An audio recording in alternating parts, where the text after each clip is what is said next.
Hi there, it's Ian from Innovative Success, and today I want to talk to you about a really important subject. I want to talk to you about how to control the costs and how to understand your costs in your organisation. Now, most people don't really think, they just think of their costs are the actual bank balance. They've got all the costs that's coming in the month. They don't understand that if you've got control of your costs and if you've got control of your income, you can have a really powerful business model that's sustainable, it's going to be able to grow, and it's going to weather the storm in terms of Brexit, recessions and anything else that's going to come up. So one of the key things about costs is that if you expended £10, if you made another £10 cost and you didn't really expect it, how much more sales, marketing, processing, invoicing, payments do you need to do to cover off that extra £10? Understanding your costs is the easiest way, and it's the one way to turbocharge your profit and the sustainability of your business. So I'm going to share with you 3 tips, 3 great little nuggets of information that are going to help you, and these all come from my finance and commercial section of the Drive for Business strategy that you can catch over on my website. So the first golden nugget is about really understanding where your costs are coming from. Now, don't mean get your bank balance out and tick it all off and say, yeah, that's my costs. What I mean is getting a piece of paper, and yes, you can start off with your bank balance, but then you need to understand what other costs have you got coming in the day, the week, the month, and also the year. So if you get a bill in December, how much are you going to think about that in June? You're not, but it's a cost that's come into your business, and it's a cost that you need to understand relates to the whole year's worth of trading. So have a look and write down where all your costs are coming from. Not necessarily the transactions, but just the main elements of where those costs are coming from. But are they direct costs, or do they come straight to you, or are they indirect costs? Have a look at how many of those you can control, how many of those you can reduce, and how many of those that you can negotiate out. So the idea is to really understand that whole cost base, what it looks like for the whole year, every single month of the year. And then secondly, to have a look to see what you can do about them, make them more efficient and make them really work hard in your organisation. So the second golden nugget is all about understanding your cost of sales.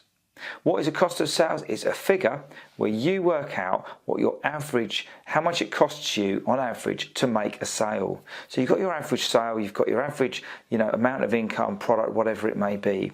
But what we've got to understand is what is the figure of your cost of sale, and you need to include everything in this. You need to include your overheads in this. You need to include all of those costs we've just identified and understood where they've come from and whether we've trimmed them at all or not, and really start to get a KPI, a key performance indicator on a monthly basis to start tracking your cost of sale and how it varies throughout the year. You'll be able to easily see where your costs go up and your revenue goes down, or where your revenue goes up or your costs go down. Whichever way round you want to look at it, you will be able to start tracking, because you start looking at it on a monthly basis. So track your cost of sales. Finally, the last one is about your overheads. Overheads can absolutely kill a business. So you could be trucking along, making loads of sales, and then you go, oh, actual fact, I think what I'm going to do, I'm going to employ another person. I'm going to kit out a load more offices. I'm going to put some nice desks. I'm going to decorate the place and make it look nice. We need more people to do this. And you don't look at that, because all you're looking at is, yes, my sales were better than last month, my profit was better than last month, and you move forwards. The key thing here is look at your overheads and really scrutinise these. You need to make sure that every single overhead that you've got is working towards making you some revenues, working towards driving the profitability in that organisation.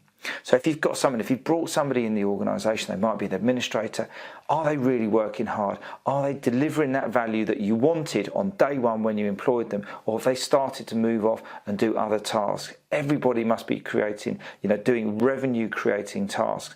And it's really key that we make sure that we keep focused and we keep our overheads to an absolute minimum and only spend what we really need to. So I hope you found that useful.